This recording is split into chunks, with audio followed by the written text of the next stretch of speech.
it's good because yung chemistry ng mga bata, compared to the last conference, medyo okay naman kami. Hindi ko masabing 100%, pero compared to last conference, okay. Especially right from the assist. So it means nagkakaroon na ng tiwala sa isa't isa yung mga bata. Coach, looking at the game a little bit closer, you had a 19-point first quarter, pero clearly naman almost katapos mo, close to 30 or even above 30 in some of the quarters. What helped the turnaround of the second quarter onwards? I think yung kay Jalen pinatrabaho namin yun. Yung yung transition. Yun yung key point ko namin. In-explain ko naman sa mga bata, Jalen is to work. Kailangan namin na bigyan ng kumpiyansa yung bigs pa namin ito. Thank you, Coach Delta. Now you would like to open the floor for friends from the press. Well, congratulations po. Nung last conference, hindi po pinalat yung team na makapasok sa playoffs. Ano po ginagamit yun na motivation going to this conference? One thing yung first, last conference, first yung board namin. So, everybody knows naman sa report kami nagkaroon ng problem at that time.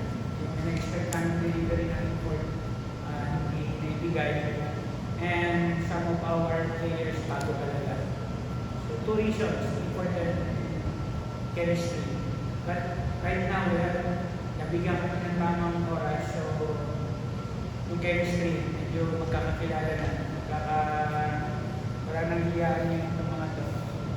And then, our import right now, Jaden, is the first game, so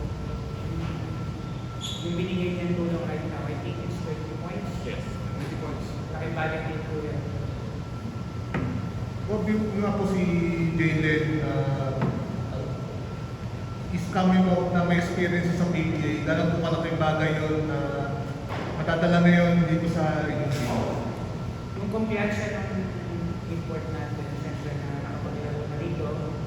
And if you talk to him na he needs to work, he needs to score, nandun naman. Then, in terms of defense, I think good ang pinakita ni Jalen right now. Especially if I put him on 2-3 position, maganda yung defense. Justin, sa inyong mga players, yun nga, last conference, hindi kayo pinalat na maka-playoffs. Mention nga dito na meron na kayong bagong conference, bagong enough time para makabuo yung chemistry. Ano sabi mo?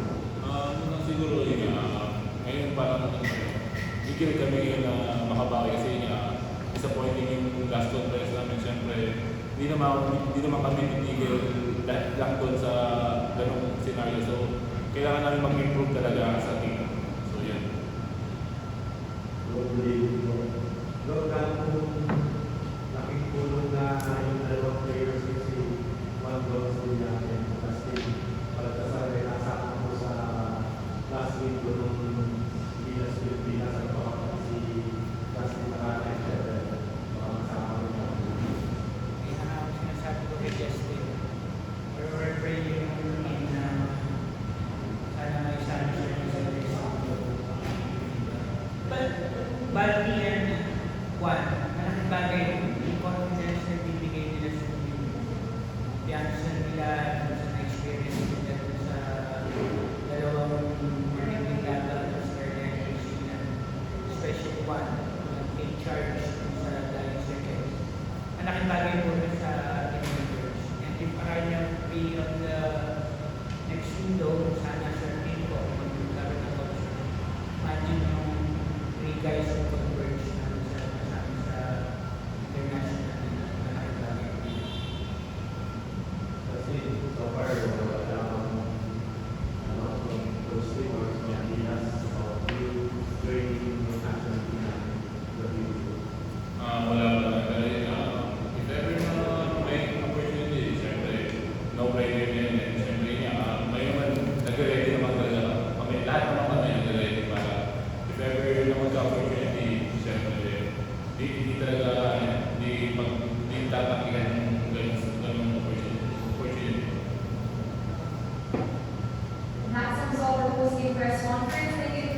congratulations sa